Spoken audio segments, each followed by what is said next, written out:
Hey, welcome back to another episode of Revealed Apologetics. I'm your host, Eli Ayala, and today we're going to be continuing our walkthrough of this book here, The Impossibility of the Contrary by Dr. Greg Bahnsen. Now, if you've been following along, we've already covered chapters 1 through 3, and today we're going to be covering chapter 4 entitled Unbelief and Its Consequences. And that's a very fitting title because one of the core themes of presuppositional apologetics is this: ideas have consequences, right? Our worldviews impact everything else that we do. And so when you abandon the fear of the Lord, which scripture says is the beginning of knowledge, Proverbs 1:7, you're not just losing a data point, you're cutting off the branch that you're sitting on. So these are really super important issues. Basically what I'm doing here is walking through the questions.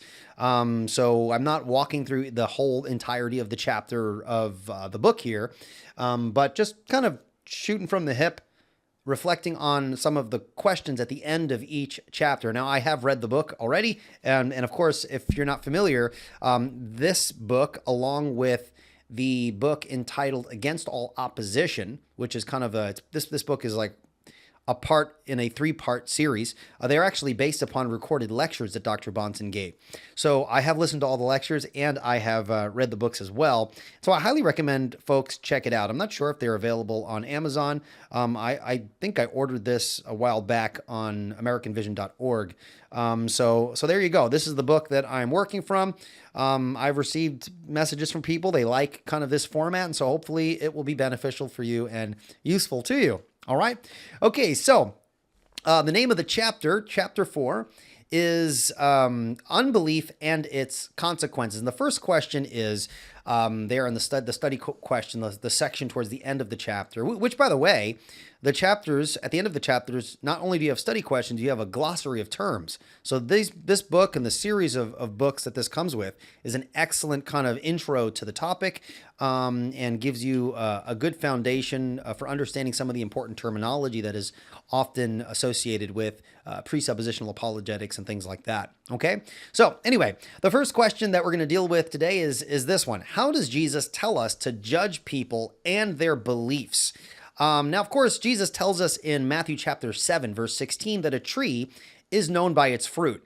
And that principle is not just about looking at behavior in isolation. It's about tracing the fruit back to the root. Isn't that right? The root in this context, and the way I'm using it here, is the worldview. And the fruit is the behavior, the ideas, the culture, and even the trajectory of society itself. Okay, and so from a presuppositional perspective, we don't just evaluate someone's claims, we evaluate this is the language, the preconditions that make any claim intelligible. Unbelief, as Bahnsen shows in this chapter, produces fruit. And the fruit is not neutrality. It's not moral high ground. It's not intellectual virtue.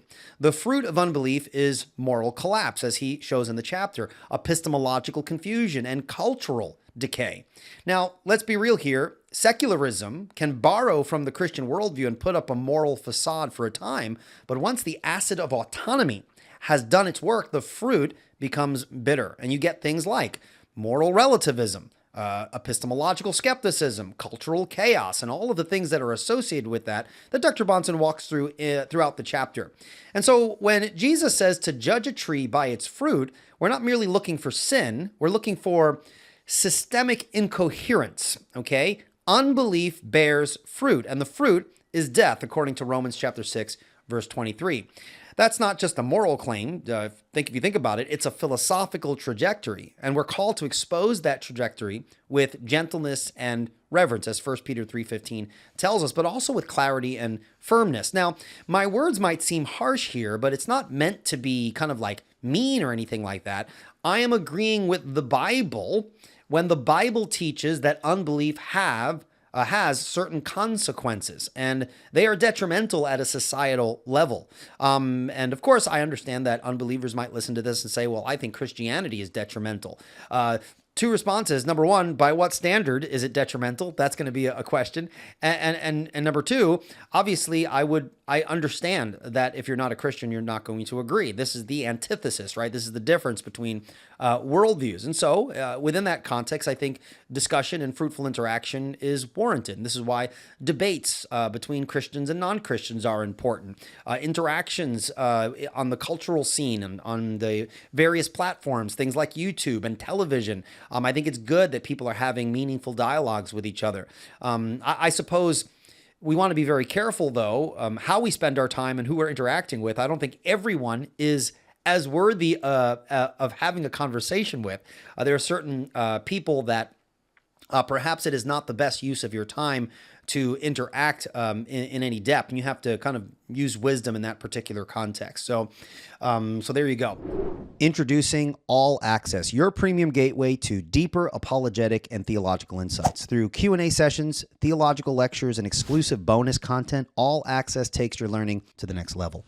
Support the ministry of Apologia Studios while unlocking incredible resources like Ask Me Anything, which is an interactive live stream featuring Jeff Durbin. We have the Academy featuring theological lectures from leading experts and exclusive content from shows like Apologia Radio and Cultish.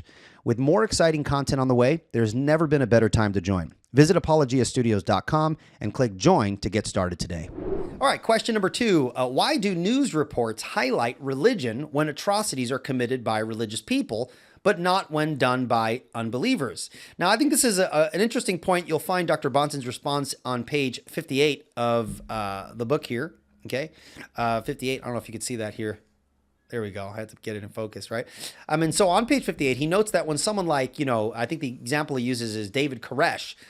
When he does something horrendous, right, the media is quick to remind us he's a religious fundamentalist.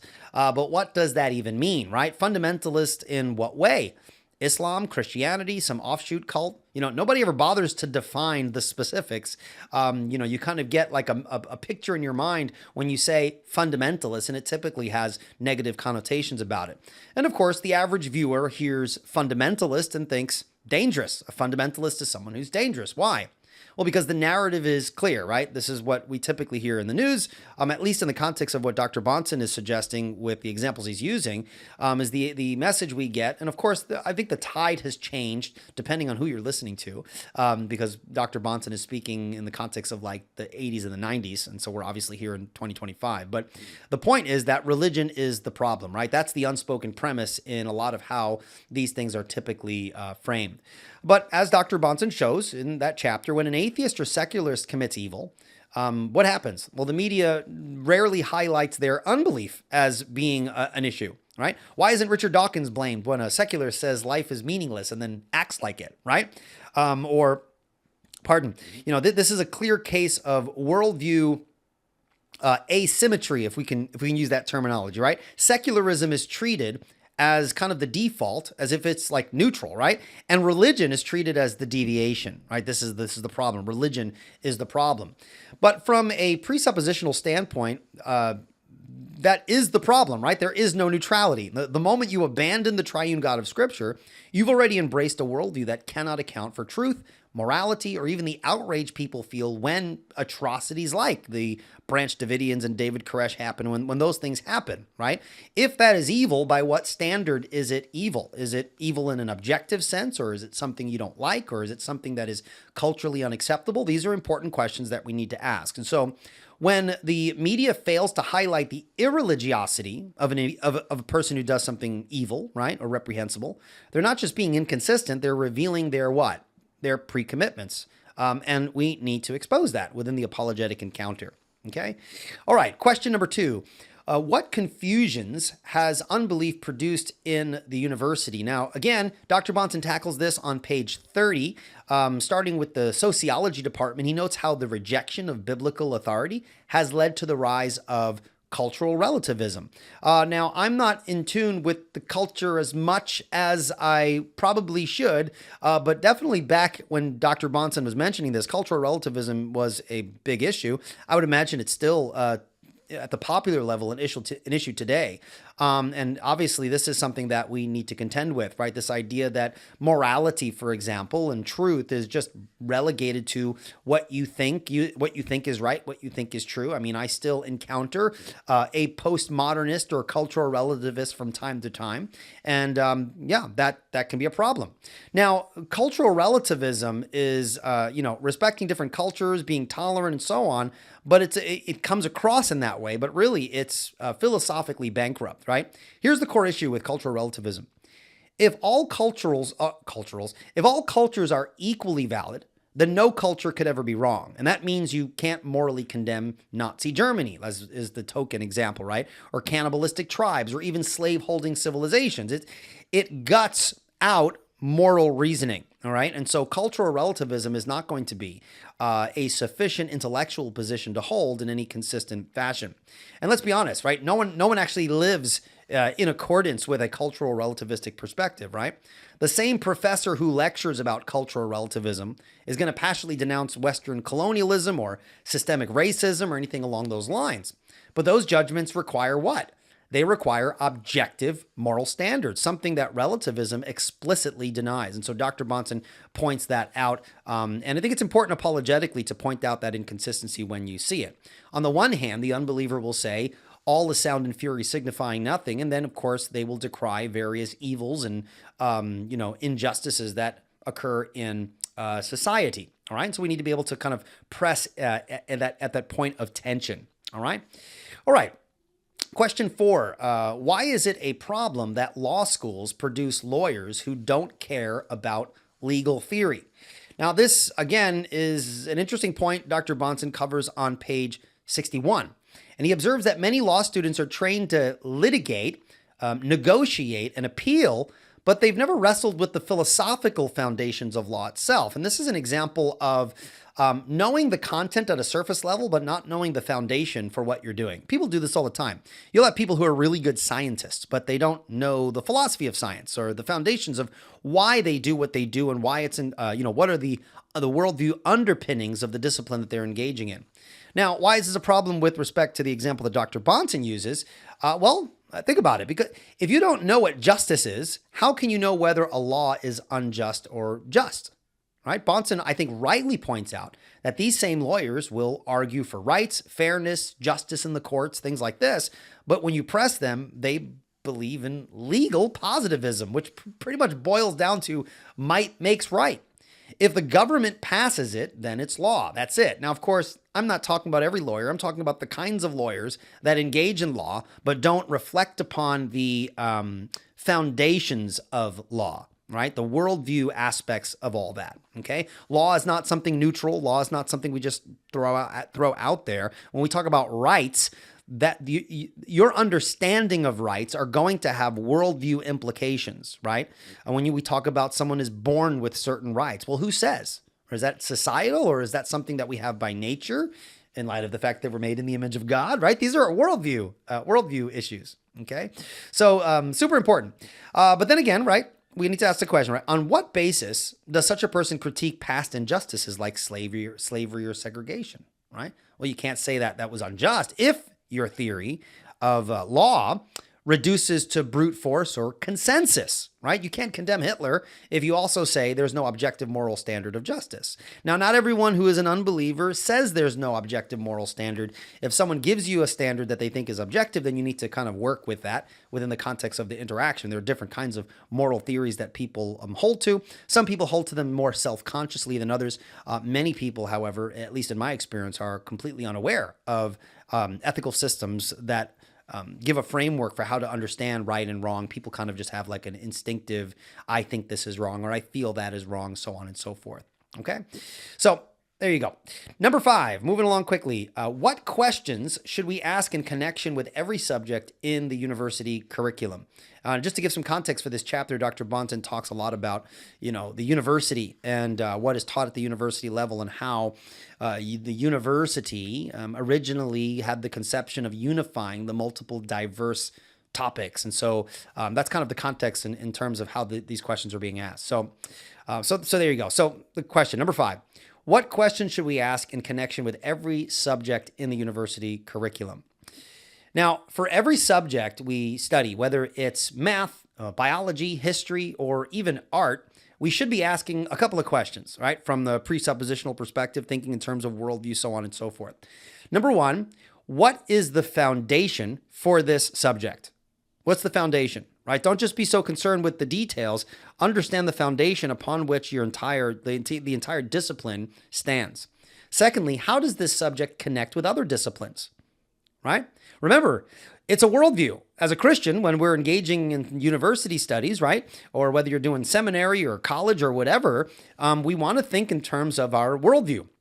We want to see how everything we do in the university fits together. So how does this subject that we're studying, or how is the subject that an unbeliever is studying, how does it connect with other disciplines from within their worldview, from within our worldview, right? Thirdly, is there a unifying worldview that gives coherence to this specific subject? Who has that? Does the unbeliever have the coherent worldview that brings the diversity of these disciplines together, or is it the Christian? Okay. And fourthly, I think, does this field assume something about reality, knowledge, and ethics? And of course, the answer is yes, because if you understand those categories, reality, that's metaphysics, knowledge, that's epistemology, ethics, that's ethics, those are worldview issues. So we want to learn to ask worldview questions about the various disciplines. Okay, see, the problem is that in many modern institutions, these questions are not being asked, at least not, in a meaningful way or an overt way. That's not to say that no one asks them, but I mean, these are very, very important questions, right? You can get a PhD in molecular biology without ever having to defend the intelligibility of matter, causation, or the uniformity of nature, right? You could be a historian without ever accounting for the reliability of memory or the concept of truth itself.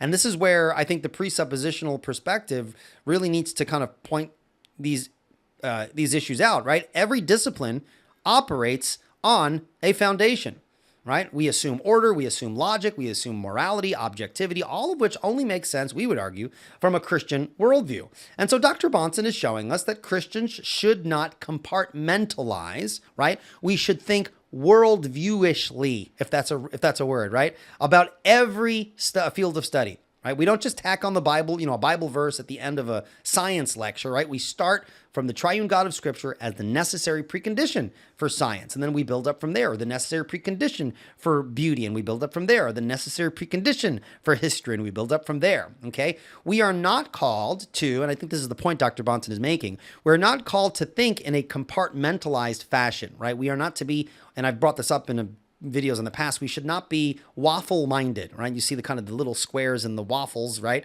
Where everything, you fill the squares with syrup and all that kind of stuff. There's little compartments, right? And when I eat my waffles, I make sure all the squares are filled.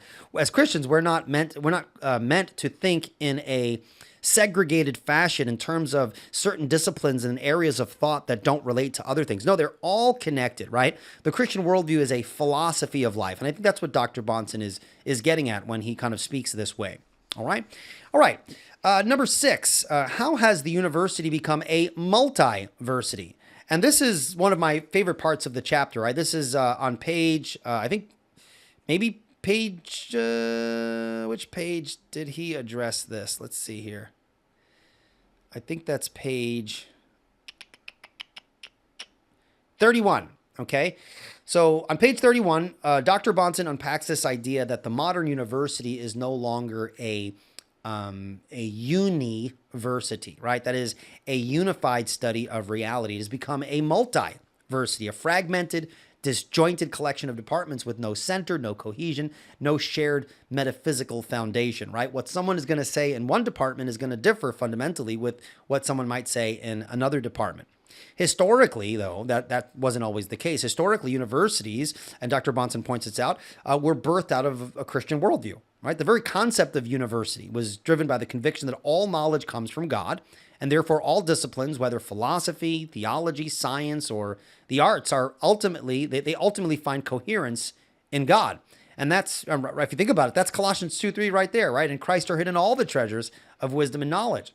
But once you kind of have kind of a secular mindset kind of seep in, once Christ is removed from the center, you lose that worldview unity. And what's left is, something that's disjointed, right? You have departments that don't talk to each other, ideologies that conflict with each other, and really no overarching narrative to make sense out of it all. Okay. So students today might learn to do, economics. I remember taking economics. I absolutely hated that class, but I remember taking economics, right? Students today can learn about how to do economics, but they won't know why people have value.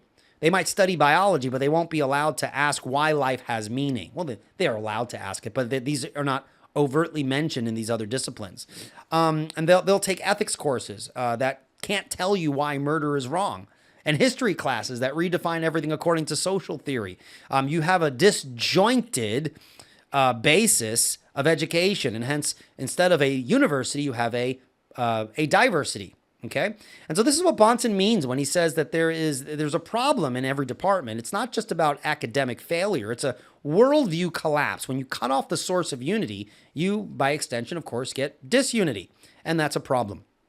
And this again, and he's not just analyzing, Dr. Bahnsen's not just analyzing the result of an unbelieving worldview that is disjointed and has no unity, but there is apologetic application too, because it's these tension points that we want to point to within our apologetic encounter with the unbeliever.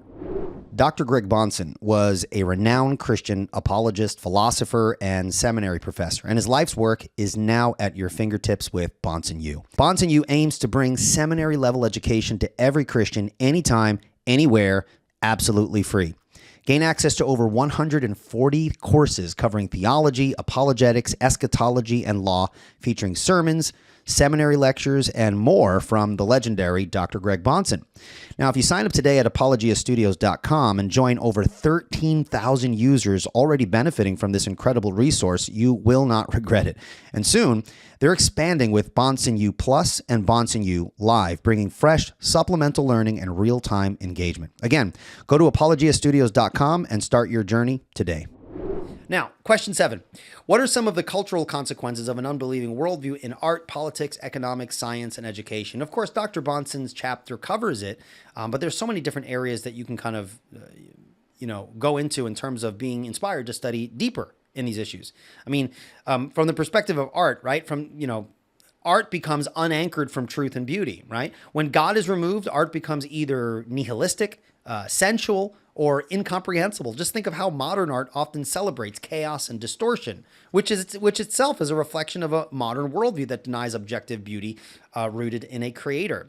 I remember when my wife and we went to the Museum of Modern Art in New York, and there was a lot of postmodern art, and people were looking at displays, and I felt like an idiot because I'm like, I don't know, what is this thing? There was like a boot with a nail in it. There was a chalkboard with scratchings on it, and people were discussing around these displays, and they were like, well, what do you think it is? That reflects a worldview, right? Postmodernism rejecting meta narratives, right? We get to define what things mean for ourselves, you see. Right. So that is, that is a product of a worldview that does not have the sort of unity that Christianity offers. Right.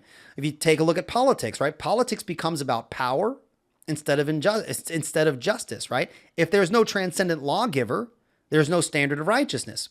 And that's why everything devolves into tribalism, identity politics, and coercion, right? Dr. Bahnsen points these out.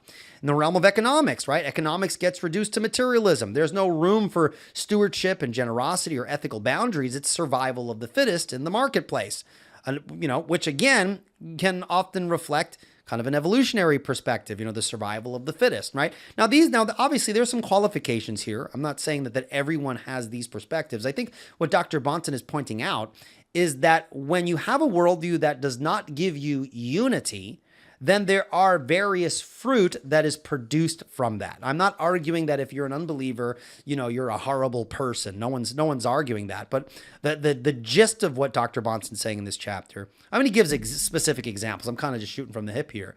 Is just to show that, your ideas have consequences, right? And that's an important thing to keep in mind. All right, our final question. I think it's the final question. Question 8, what consequences has an unbelieving world had for marriages and families? Now we arrive at kind of a difficult issue here, okay? When you abandon God's design for human nature, marriage, sexuality, you end up redefining everything. We've seen this in the culture today, right? Marriage becomes a temporary social contract in many instances. Unfortunately, too, even within a Christian, within the church, you have very unbiblical views of marriage in which Christians who affirm the Bible are having divorce as much as or more than people who don't share their Christian convictions on marriage. It's very odd. I don't know the statistics now on the divorce rate, but nevertheless, when you abandon God's design for these things, marriage becomes a temporary social contract. Gender becomes something that is a construct. Children become accessories or burdens rather than blessings, according to Scripture. Now, Bahnsen doesn't really kind of, waste time in this particular perspective. The unbelieving worldview, from his perspective, has left our society disoriented, broken, and hostile to the very structures God gave us for flourishing. Right? Divorce is rampant. Fatherlessness is epidemic, and children grow up confused about their identity because the anchor has been severed, right? That's what happens when you remove an objective foundation. Romans 1 describes exactly this downward spiral. When people suppress the truth and unrighteousness, they don't just end up with bad theology, they end up with disordered affections, broken relationships, and societal decay, right? These are all the fruit of suppressing the truth and unrighteousness and rejecting God's plans and purposes. All right. And again, this seeps into the church as well. And I don't think when it seeps into the church, that's not the fruit of a biblical perspective. It is an example of professing Christians who are not themselves consistently living out the principles of God's design for those aspects of life within the context of the church. And so you have disunity in the church as well. Okay, because we begin to adopt perspectives that are not native to a biblical world and life view. All right. So as we bring kind of this chapter to a close in the impossibility of the contrary here by Dr. Bahnsen, it's worth reflecting on the title, Unbelief and its Consequences. And that's just not like a catchy phrase. I think it's true. Your beliefs have consequences. Your worldview commitments aren't just intellectual, right? They shape the way you live, how you interpret reality, how you understand morality, and how you engage with every aspect of culture and society, right? So that's really one of the key takeaways from the chapter that I think is worth noting, right? Ideas are not neutral and they're not inconsequential, right? Every worldview has fruit. It doesn't matter which worldview you hold. Every belief you have is going to bear some kind of fruit, some worse than others, right? But are you standing on a foundation of Scripture and hence having intentional unity to how you see and interpret the world? Or are you adopting a worldview perspective that promotes disunity and a moving away from God's plans and purposes? It's an important question. Okay. So to kind of conclude this, I think that this book is really good. What I appreciate about it is that it is a transcription of his lectures, Dr. Bahnsen's lectures. So it's an easy read because it's kind of like how he talks as opposed to like how he writes, if that makes sense. And I highly recommend it, right? Those are just my thoughts on the study questions. That is chapter 4. Let's kind of peek ahead. What is chapter 5? What is covered in chapter 5? Let's see here. Chapter 5 is called the preconditions of intelligibility. What does it take to make sense? Yeah, we'll cover that next time. So yeah, that's it for this particular episode. I hope you've enjoyed that. I like working through books like this. It's manageable. I mean, it's got like 100 and including the glossary, you got like 200 pages. Not bad though. Pretty small. It's not a lot. You can actually read through this pretty quickly. So highly recommend it. Good stuff. All right. Well, if there is another book out there that you'd like me to cover, or a chapter in a book, or a concept, or a quotation, or something that you think would be helpful for me to expand upon, please let me know. You can email me at revealedapologetics@gmail.com. I love doing this stuff. I love working through books, and this is very rare. I'm holding a physical book in my hand. It's very rare, as you know. Most of my study is through audio, so I have to kind of I'm not always there to like write down notes and things like that. I have to remember or, go back to something maybe I typed up or whatever after reading it. So, but Every now and then, if I have the time, I'd like to work through a physical book and maybe talk a little bit about it. So if there's something you want me to cover, let me know. You can email me at revealedapologetics@gmail.com. You can contact me at my website, revealedapologetics.com. And there you go, right? So if this video has been helpful to you, please don't forget to like, share, and subscribe. Until next time, guys, take care and God bless. Bye-bye.